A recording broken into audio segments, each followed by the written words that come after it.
Welcome to the Colorado Rockies Mile High Sports Report for the week of May 8th through the 14th. I'm Drew Creasman. This week, the Rockies went 3-3, winning the series in Pittsburgh against the Pirates and losing back at home against the Phillies. They are 17-24 on the season and are in last place in the National League West. They got off to a 7-2 start in May, which was tied for the best mark in baseball, before cooling off over these last two series. Colorado went 9-20 in April, their worst record in that month in franchise history. Connor Siebold got the first win of his career on Tuesday, pitching 5 innings with 1 earned run. The Rockies needed that good news from their pitching depth, considering it continues to be tested. After losing Armand Marquez to the season with Tommy John surgery, Antonio Senzatella had to be removed from just his second outing back after a long stint on the IL from a torn ACL and is expected to miss at least a few weeks with a right elbow strain. Then on Saturday, in an incredibly scary moment, Ryan Feltner was struck in the head by a line drive and had to be transported to the hospital with a skull fracture and a concussion. We were told by manager Bud Black that doctors are optimistic on a full recovery, but there is currently no timetable for his return. In the meantime, the Rockies picked up veteran pitcher Chase Anderson and graduated former first-round pick Riley Pint to Major League Baseball. We should expect to see more of these types of moves as they continue to shuffle their roster after a sea of injuries.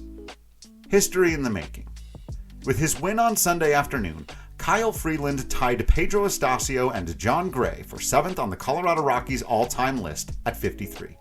On Monday, catcher Elias Diaz tied a franchise record by throwing out 3 would-be base stealers.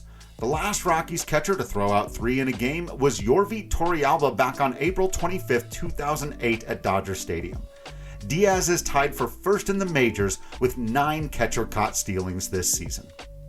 Friday against the Phils, in the bottom of the 7th off of Matt Strum, Charlie Blackmon recorded the 37th sacrifice fly of his career, moving him into a tie with Larry Walker and Troy Tulowitzki for 6th most in Rockies history.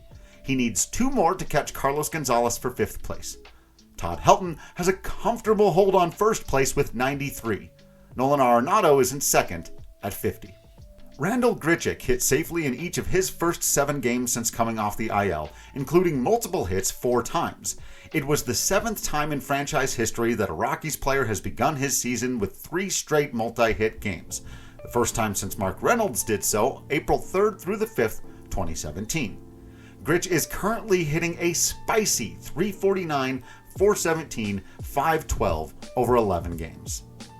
Brent Suter's 1.17 ERA is the 3rd lowest in the majors and the 3rd lowest through a pitcher's first 15 games to begin their Rockies career, trailing Chuck McElroy's 0.55 ERA in 1998 and Jose Mesa's 0.60 ERA in 2006.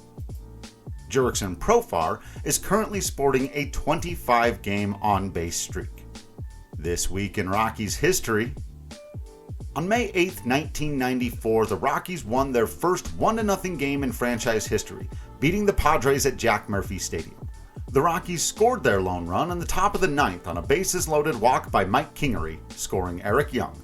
David Need tossed 8 scoreless innings, with Steve Reed notching the save.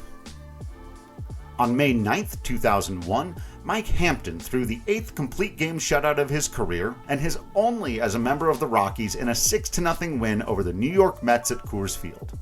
On May 10, 1993, Charlie Hayes was ejected in the 6th inning, arguing a safe call on a Barry Bonds triple. It was the first ejection in the franchise's history. The Rockies and Phillies paid homage to this moment on Mother's Day. On May 12, 1993, Rockies manager Bud Black made his first career start against the Rockies at Mile High Stadium as a member of the Giants. He pitched 8 innings and allowed 2 runs on 3 hits with 1 walk and 2 strikeouts in an 8-3 win for the visitors.